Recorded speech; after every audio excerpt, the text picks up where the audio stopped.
तो hello guys, welcome to the video. और आज की वीडियो में भाई कुछ डिस्ट्रॉय करने की हम बातें करेंगे। एक कंपनी को, एमएनसी को डिस्ट्रॉय करेंगे। अब इस डिसीजन पे मैं कैसे आया हूँ कि मैं एक एमएनसी को डिस्ट्रॉय करूंगा। भाई सिंपल सी चीज़ है। भाई सैमसंग का एक कंपटीशन टाइप सा था, कि कंपटीशन नहीं कह सकते, पर नहीं क्या था, कुछ तो था, सॉल्व फॉर टुमारो, जिसमें कि तुम्हें एक ऐसा आइडिया लेके आना पड़ता है जो कि भाई ऐसे बड़ा मज़ेदार आइडिया हो, और उसके ऊपर ये टॉप 30 लोगों को सिलेक्ट करेंगे, फिर उसमें टॉप 10 को सिलेक्ट करेंगे, टॉप 3 को सिलेक्ट करेंगे, पर नहीं पैसे वगैरह भी देंगे ये। और जो टॉप 30 है उसको भाई ये आईआईटी दिल्ली में कुछ आगे सिखाएंगे वगैरह करेंगे। तो भाई मैंने भी अपना आइडिया भेज दिया इसमें, और उसके बाद अभी इन्होंने लिस्ट जारी की और उसमें मेरा नाम नहीं था भाई। और मुझे बहुत ज़्यादा उम्मीदें थी अपने से कि शायद मेरी सिलेक्शन हो सकती, क्योंकि मेरा आइडिया बड़ा गजब था। तो अब जब वो उन टॉप 30 जो थे ना लोग, उनके जब मैंने आइडिया पढ़े, मुझे ऐसा धोखा वाली फीलिंग आई ना, ऐसे कि दिल टूट गया यार। मेरा सच में रोने का मन कर रहा था, क्योंकि भाई उनसे तो बढ़िया था मेरा आइडिया। या मैंने एप्लीकेशन सबमिट करी थी दो या एक दिन पहले, शायद उन्होंने मेरी एप्लीकेशन नहीं पढ़ी या मेरा वो फॉर्म नहीं देखा जी तरीके से, क्योंकि मैंने बहुत लेट सबमिट किया था। बट अब पता नहीं क्या चक्कर था भाई, उनसे तो बढ़िया था मेरा आइडिया यार। और भाई आज मुझे था यार कि शायद काफ़ी इंटरेस्टिंग आइडिया है, शायद मेरी सिलेक्शन हो सकती है, पर सैमसंग वालों ने मेरे साथ बहुत बुरा किया। मैं दिल लगा के बैठ चुका था उस चीज़ के साथ, शायद हो जाएगा मेरा, पर अब मेरा ऐसे रोने का मन किया ना कि मैं क्या ही बताऊं। और अब मैं अपना बदला लूंगा इनसे। तो भाई किस तरीके से हम इस कंपनी को तबाह कर सकते हैं, इस चीज़ को सबसे पहले मैंने गूगल पे सर्च किया मैंने कि how I can destroy Samsung. कोई जवाब नहीं आया मुझे गूगल से, मतलब कुछ और ही नहीं आ रहा था। और फिर मैं उसके बाद चैट जीपीटी के पास गया कि how I can destroy Samsung. Chat GPT तो भाई घबरा ही गया, भाई नहीं हम नहीं बता सकते ये, हम ओपिनियंस वो वगैरह वगैरह। मुझे पता था कि चैट जीपीटी इसका आंसर नहीं देगा मुझे। तो फिर उसके बाद मेरे दिमाग में एक तरीका आया कि नोकिया भी एक कंपनी थी, इलेक्ट्रॉनिक कंपनी थी, मोबाइल बनाती थी। सैमसंग का भी थोड़ा वैसा ही काम है, तो नोकिया का भी डाउनफॉल आया, और चलो देखते हैं कि उसका डाउनफॉल कैसे आया। तो मैं चैट जीपीटी के पास गया और वहाँ पे जाके मैंने लिखा हाउ नोकिया डिस्ट्रॉयड। तो कुछ पॉइंट मेरे सामने आए, तो उनमें से एक पॉइंट था लैक ऑफ इनोवेशन।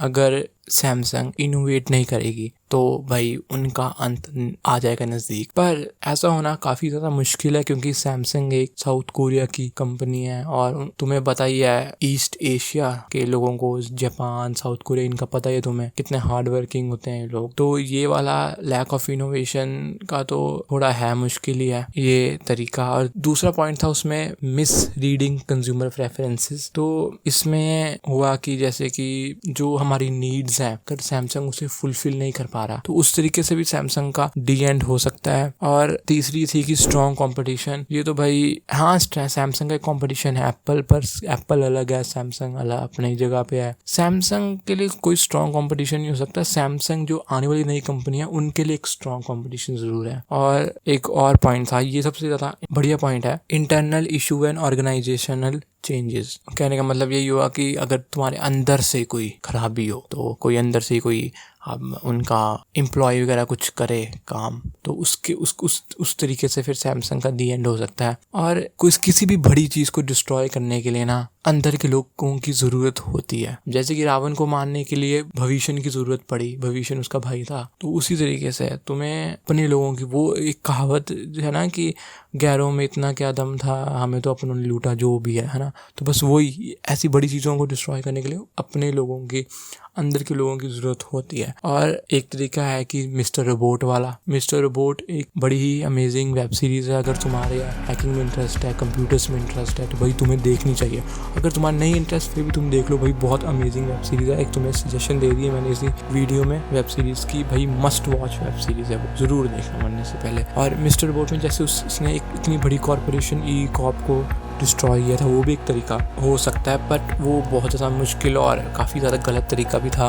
काफ़ी गलत चीज़ें यूज़ हुई थी उसमें, तरीके यूज हुए थे, गलत काम किए थे उन्होंने, पर उसमें भी अंदर के लोग जो उसका मतलब कि CTO था उसने खुद मदद की थी उस कंपनी को डिस्ट्रॉय करने के लिए, तो उसमें भी अंदर के लोगों की जरूरत पड़ी थी। पर सैमसंग एक साउथ कोरियन कंपनी है और जो ये सॉल्व फॉर टुमारो था ये इंडिया का था कंपटीशन। मैं ऐसा तो नहीं है कि सॉल्व फॉर टुमारो अमेरिका या UK वगैरह में है, ये इंडिया का था। तो मेरी प्रॉब्लम सैमसंग इंडिया से होनी चाहिए। सैमसंग इंडिया को इंडिया से बाहर निकालने का एक तरीका है कि भाई मैं किसी तरीके से कोर्ट में प्रूव कर दूं कि सैमसंग इंडिया के लोगों के डाटा के साथ कुछ कर रहा है गलत, तो उससे फिर इंडियन गवर्नमेंट वही हाल करेगी सैमसंग का जो कि इंडियन गवर्नमेंट ने टिकटॉक के साथ किया था। और इससे भाई काफ़ी सारी नौकरियां जाएंगी और उसकी भी नौकरी जाएगी जिसने एप्लीकेशन चेक की थी सारी। पर अब मैं ऐसा कुछ नहीं करूँगा क्योंकि अब मेरा थोड़ा गुस्सा शांत हो गया। पर उस वक्त मुझे बहुत सारा गुस्सा आया था, तो मैंने ऐसी चीज़ करने की कोशिश की थी और वैसे भी मैं ऐसा कुछ कर नहीं पाता।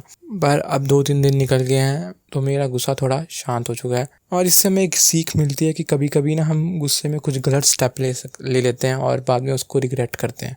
तो इसलिए सब गेम टाइम का है कि तुम थोड़ी देर रुक जाओगे ना, तुम्हें वही चीज़ अलग पर्सपेक्टिव से देखने को मिलेगी। तुमने कभी कोई स्टेप लिया होगा फिर उसके बाद बोलोगे अबे यार ऐसा किया ही क्यों। फील्ड पूरी बदल जाती है। कभी कभी तुम्हारी किसी के साथ लड़ाई हुई हो और तुम फिर कहते हो कि मैं इससे कभी बात नहीं करूँगा और 3-4 दिन बाद तुम उससे बात करने लग जाते हो कि तब तक बहुत टाइम बदल चुका होता है। तुम्हारे अंदर के चेंजेस बॉडी में चेंज होते हैं, हार्मोन्स वगैरह चेंज होते हैं। उस वक्त अलग हार्मोन्स रिलीज कर रहे थे, तुम्हें गुस्सा आया हुआ था, बहुत कुछ चेंज होता है, इसलिए फिर तुम वापस रिज्यूम बैक कर लेते हो। और सेम चीज़ मेरे साथ भी हुई इसमें। तो अभी फ़िलहाल जो होना था हो गया, अगले साल शायद ये फिर से ऐसे करेंगे और मैं फिर पार्टिसिपेट करूँगा।